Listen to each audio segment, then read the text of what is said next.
Da, početi su bili tečki 2008. godine i prvo je bio jako slabo odaziv učesnika i tako dalje, međutim kako je vrijeme odmicalo nekad su se i sami nudili tamburaški sastavi, tako da je puno lakše bilo naći ko će biti učesnici u programu i tako dalje. U toku ovih 10 godina su se kristalisale neke stvari i sve je počelo lakše da se organizacija i sve ostalo.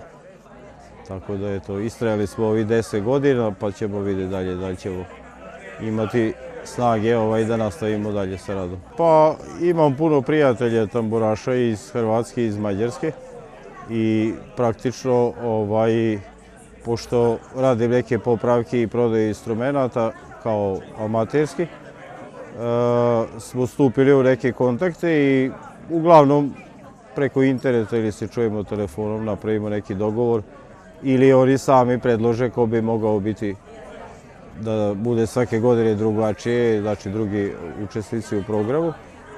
Tako da suradnja je dobra, vrlo dobra.